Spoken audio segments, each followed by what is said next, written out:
थोड़ा जोर से शोर। ये बात, मेरी आवाज सारे जमाने की सदा है, इसकी मुखालफत में बोलेंगी सबा रिजवान। आज की हमारी आखिरी मुकर्ररा सबा रिजवान तशरीफ लाइए। बहुत सारी तालियां सबा रिजवान के लिए। फरहान, आपसे पूछता हूं, अब तक जो आपने 3 तकारीर सुनी हैं, क्या लगता है आपको? मुझे तो ये अभी तक के हिसाब से मेरी सदा ज़माने की आवाज़ है। अच्छा जी, आयशा, अब तक क्या है? वाज़े तौर पर आया है, लेकिन मेरी आवाज़ भी ज़माने की सदा है। अच्छा जी, प्रोफेसर साहब। बिस्मिल्लाहिर्रहमानिर्रहीम। हकीकत में मेरी आवाज़ सारे ज़माने की सदा ही है। बस यहाँ रुक जाइए।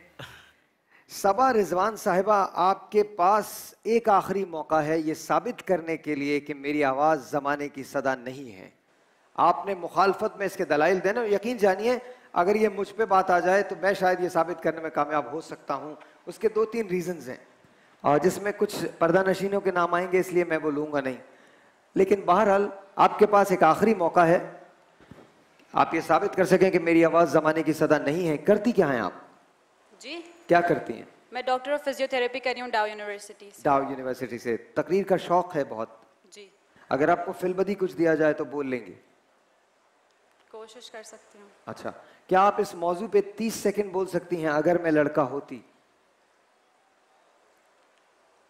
नहीं बोल सकते। अच्छा, चलिए आइए डॉक्टर साहिबा, आपसे हम बात करते हैं। डॉक्टर सबा रिजवान मुखालफत में बोलेंगी, मेरी आवाज़ ज़माने की सदा है। शुरू कीजिए।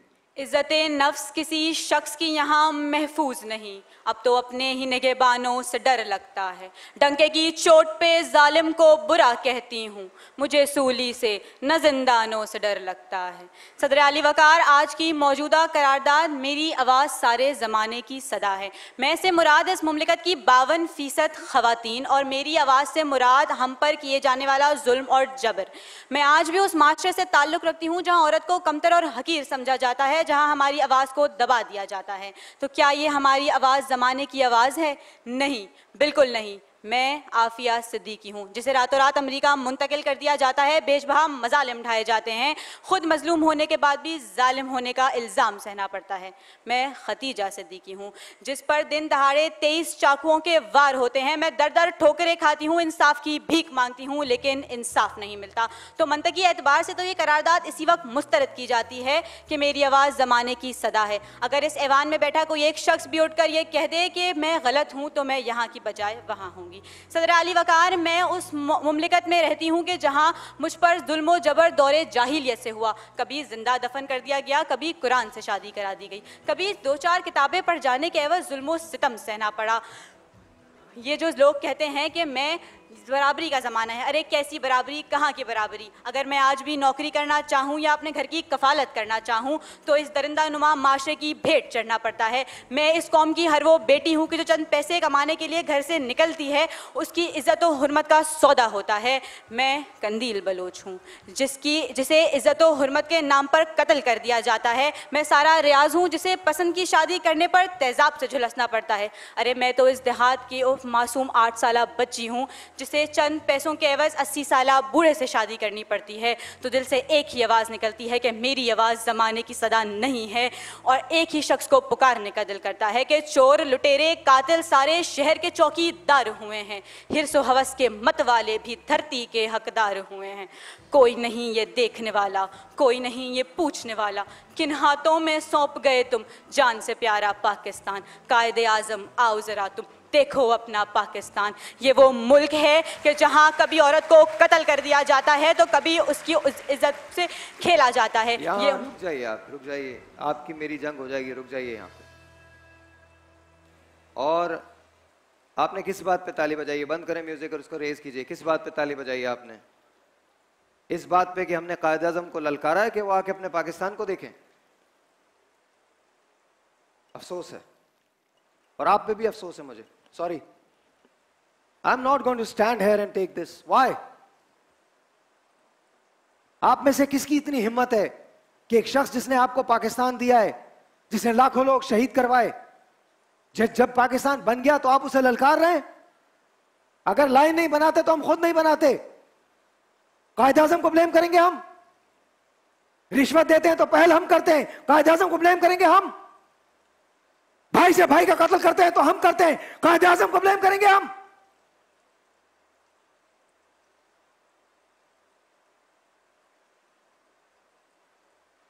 किसने इजाजत दी है इस बात की हम सबको? आपको किसने इजाजत दी है? जानना चाहती है कायद आज़म के बारे में? आइए मैं आपको हिस्ट्री बताता हूं। जिस शख्स को आपने पुकारा है उसकी हिस्ट्री मैं बताता हूं। ये जो आप आज अखबार देखते हैं, इसके फाउंडर थे कायद आज़म मोहम्मद अली जिन्ना। क्योंकि मुसलमानों के पास अखबार नहीं था, प्रिंट मीडिया नहीं था, तो आपने अपने पैसे देकर डॉन का इजरा किया था। ये कायद आज़म थे। मुस्लिम लीग को सबसे ज्यादा चंदा मेरे कायद ने दिया है। ये पाकिस्तान बनाने में कायद आज़म का किरदार था। मोजे की कीमत थी 4 रुपए, महंगे लगे तो कहे मैं अफोर्ड नहीं कर सकता। पाकिस्तान के गवर्नर जनरल थे और कहा कि मैं अफोर्ड नहीं कर सकता, इसे वापस भिजवा दीजिए। ये कायद आज़म थे। हम उनको ललकार रहे हैं? आइए बात करते हैं आपके जोग्राफिया की। ये ईस्ट पाकिस्तान, ये वेस्ट पाकिस्तान, जिसे आज आप बांग्लादेश कहते हैं, बीच में हिंदुस्तान। इमेजिन कीजिए कि आज बांग्लादेश हमारा हिस्सा होता, ईस्ट पाकिस्तान हमारा हिस्सा होता और हमारे दोनों न्यूक्लियर हेड्स यहां होते। क्या किसी की हिम्मत थी कि कोई हमारा सौदा कर सकता? अपने कसूर का, अपनी गलत बयानियों का, अपनी गलत अंदाज का, अपनी गलत बातों का, अपनी गलत रविश का कब तक हम इल्जाम कायद आज़म मोहम्मद अली जिन्ना पे देते रहेंगे? हम इतने नाशुक्र हैं।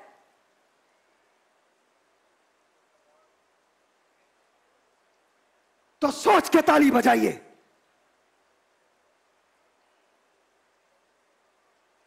अभी ईदी की तस्वीर लगी हुई है, भूल गए हम सब?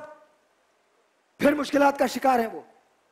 कायद आज़म सिर्फ तस्वीर के लिए रह गए या इन नज़मों के लिए रह गए जो बहुत पढ़े लिखे लोग कह देते हैं? गिरेबानों में झांकिए, क्या हम में इतनी हिम्मत है कि हम एक अलग मुल्क ले सके, अंग्रेजों से टकरा सके? अगर नहीं है तो फिर उस आदमी के लिए तालियां बजाइए, क्योंकि वो नहीं होता तो आज शायद हम भी नहीं होते।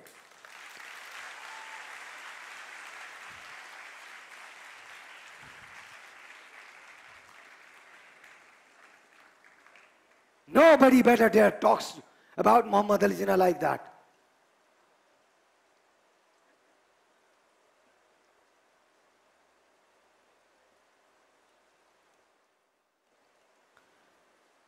You should think what you said.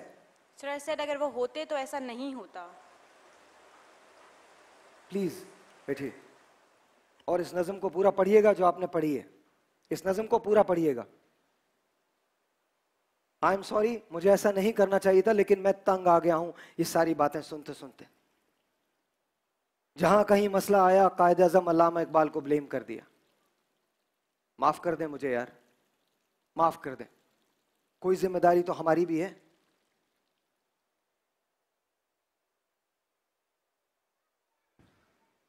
Sir.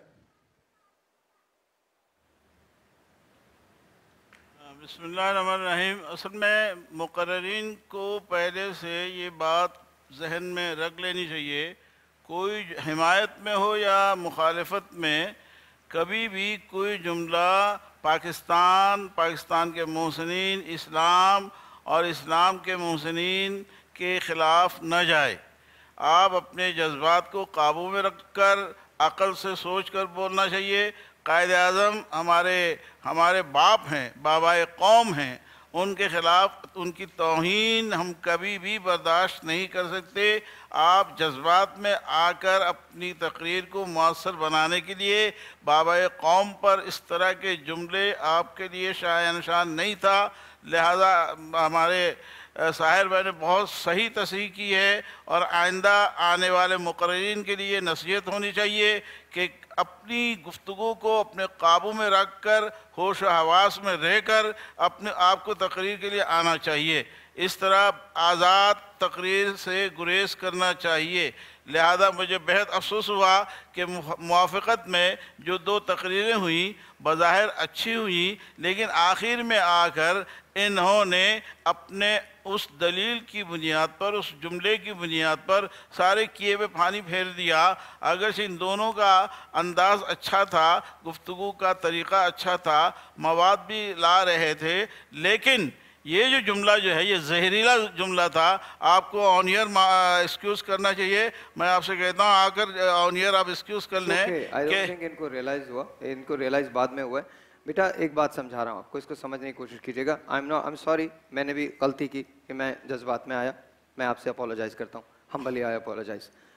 असल में मसला ये नहीं है, मसला ये है कि हमारे यहाँ आप लोग बच्चे हैं, जब आप लोग जाएंगे आगे बढ़ेंगे तो ज़िंदगी में बहुत सारी चीज़ें आप ऐसी फेस करेंगे जो सही नहीं होंगी, लोग खिलाफ भी बात करेंगे, लेकिन अपने मुल्क को हारना मत यार, उसको हार मत जाना। कायद आज़म को ब्लेम मत करना, लियाकत अली ख़ान को ब्लेम मत करना, इन लोगों को ब्लेम मत करना। Alright, I humbly apologize. अब प्लीज़ रोइएगा मत, क्योंकि ख़वातीन कभी कभी रोना शुरू हो जाती हैं, तो प्लीज़ रोइएगा मत। बहरहाल मैं आपसे माजरत चाहता हूँ तहे दिल से कि मैं इतना जज्बात में बोला, लेकिन मैं काबू नहीं रख सका। मैं माजरत चाहता हूँ, मुझे माफ़ कर दीजिएगा। ज़िंदगी में यहाँ भी माफ़ कर दीजिएगा और वहाँ भी माफ़ कर दीजिएगा। I humbly apologize to you. अच्छा जी सर,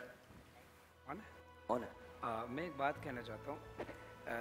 एक तो होता है ललकारना, वो तो तौहीन है, ललकारा नहीं जा सकता। लेकिन अगर शायर ने शायद ऐसा कहना चाहो, क्योंकि कोई भी पाकिस्तानी जो है वो कभी भी कायद आज़म को ललकार नहीं सकता। अगर ललकारता है तो गलत है, लेकिन हो सकता है शायर ने ये कहना चाहो कि कायद आज़म आपने जो पाकिस्तान बनाया था, आज उसको देखें हमने क्या कर दिया। इन पाकिस्तानियों ने या हमारे यहाँ जो लोग हैं जो पाकिस्तान को बर्बाद कर रहे हैं, यानी आपने जो ख्वाब देखा था, जो जन्नत बनाकर आपने हमें दी थी, यानी खूबसूरत पाकिस्तान हमें बनाकर दिया था, आज आइए अगर आप होते तो देखते हमारा पाकिस्तान का। अगर ये अंदाज़ होता तो मेरे ख्याल से ज़्यादा बेहतर था। ललकारना अगर है तो वो गलत है। 4 लोग हैं और चारों का फैसला। अच्छा बाय द वे, इन्होंने तकरीर का अंदाज़ इनका सबसे बेहतर था। जितने भी आप लोगों ने की है तकरीर, सबसे अच्छी बेहतर तकरीर इन्होंने की थी। ये मेरा अपना ख्याल है ज़ाती तौर पे, बाकी आप लोगों के डिसीजंस हैं। आप बताएं मुझे कि कौन यहाँ पर कोई एक या 2 लोग, हाउ मेनी पीपल? 2 लोग, 2 और 1 बता दीजिए मुझे, हाथ का इशारा दीजिए। 2 और 1, 2 या 1 लोग? कोई एक आगे जाएगा, कोई एक आगे जाएगा, कोई एक आगे जाएगा।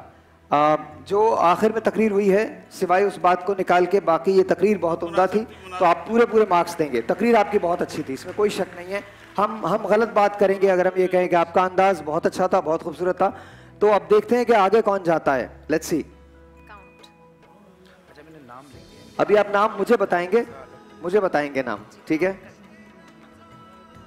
कोई एक आदमी आगे एडवांस करेगा, आप लोग बोलिए नहीं, कोई एक आदमी आगे एडवांस करेगा। जजेस देख रहे हैं।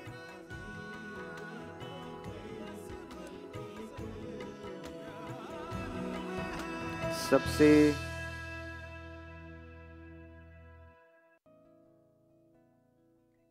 लेट्स सी क्या होता है।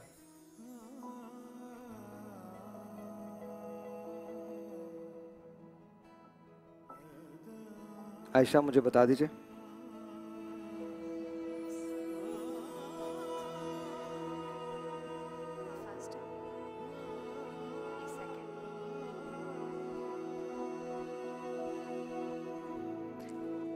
अच्छा जी,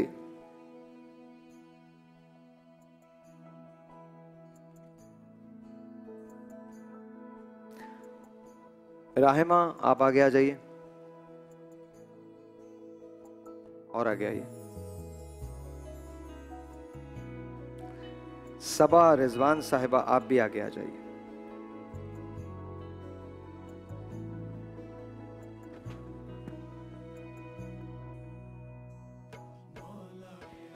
हफ्जा एंड आसमा आप दोनों तशरीफ रखिए।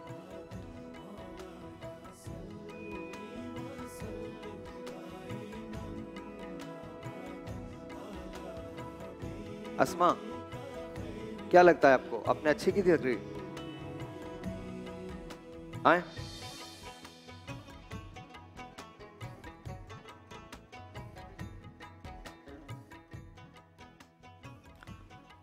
अस्मा, सबा, राहिमा। राहिमा, आपका बहुत शुक्रिया। राहिमा के लिए बहुत सारी तालियां जी।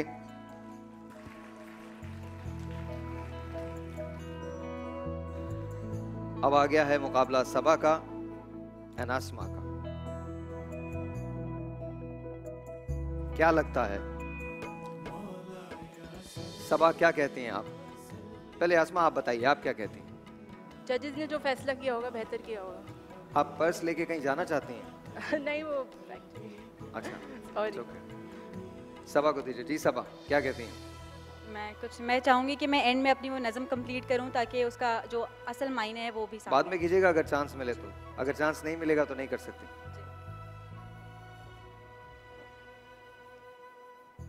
आपके ख्याल में कौन जीता है? एक मिनट मैं पूछता हूं। अस्मा,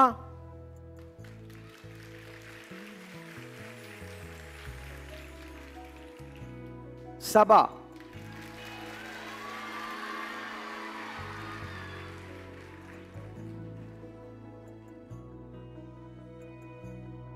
अस्मा, आप हमारी विनर हैं। आप मेरे साथ आइए। सबा, मेरा दिल चाह रहा है कि मैं आपको खुद छोड़ के आऊं। आइए प्लीज। आप जाके अपनी नज़म जरूर खत्म कीजिएगा। प्लीज आइए। प्लीज, कहां पर बैठी नहीं आप? अभी तक कहीं पर नहीं बैठी नहीं। आइए प्लीज। एक मिनट। आपने मेरे लिए काम करना है।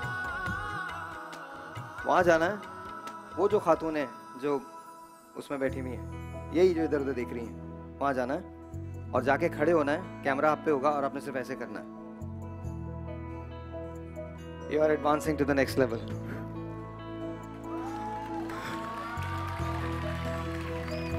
गो go go go go go go गो।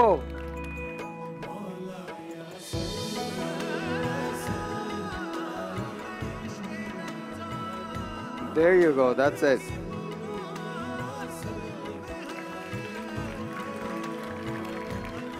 सब सही लग रहा है ना? मसला तो कोई नहीं है।